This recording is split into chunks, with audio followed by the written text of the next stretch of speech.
Hello friends, welcome to my channel Digidialect. I am Tanushree Jain और आज अपन देखेंगे रिग्रेशन एनालिसिस के अंदर मेन प्रॉब्लम्स क्या होती है। इसके अंदर मेजरली अपन दो टॉपिक कवर करेंगे।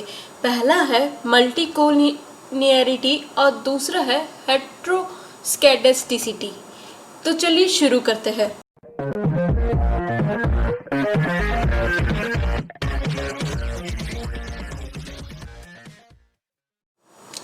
तो अब अपन पहला वाला देखते हैं। मल्टी कोलिनियरिटी क्या होता है? दो वेरिएबल्स को अपन परफेक्टली कोलिनियर कब बोलते हैं? जब उनमें एग्जैक्ट लीनियर रिलेशनशिप हो।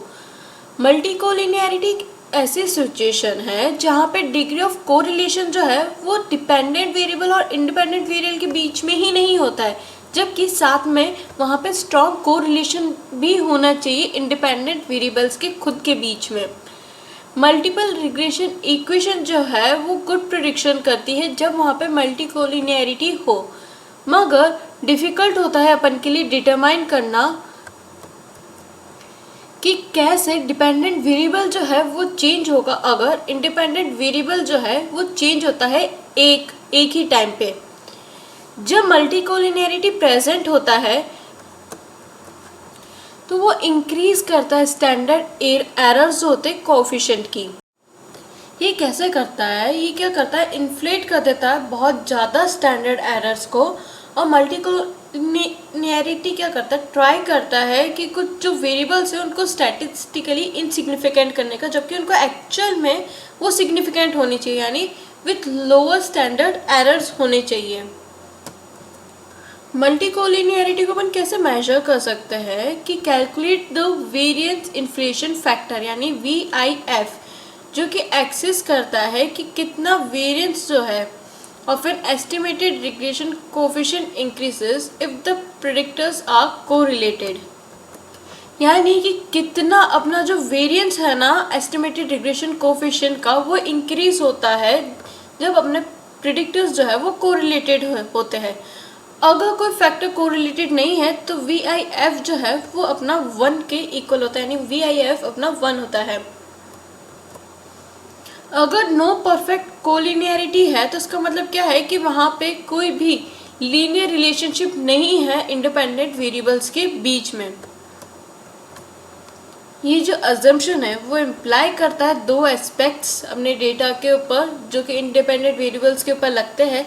पहला क्या है कि कोई भी इंडिपेंडेंट वेरिएबल जो है other than the variable associated with the intercept term, यानी इंटरसेप्ट टर्म के अलावा जो भी इंडिपेंडेंट वेरिएबल है वो कांस्टेंट हो सकते हैं। सेकंड क्या है, variation in the x is necessary.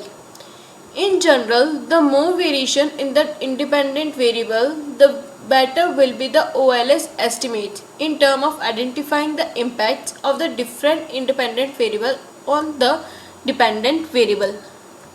यानी ओवरऑल क्या है कि पहला क्या बोला था कि अपना जो इंडिपेंडेंट वेरिएबल है या सिवाय कि वो वेरिएबल जो एसोसिएटेड ना हो इंटरसेप्ट टर्म के वो अपना कांस्टेंट होना चाहिए। सेकंड क्या बोला था कि वेरिएशन होना चाहिए एक्स के अंदर, वो ज़रूरी है। और जितना वेरिएशन होगा इंडिपेंडेंट वेरिएबल में उतना ही बेटर अपना OLS जो है वो एस्टिमेट करेगा। नेक्स्ट क्या था, हेट्रोस्कैडेस्टिसिटी।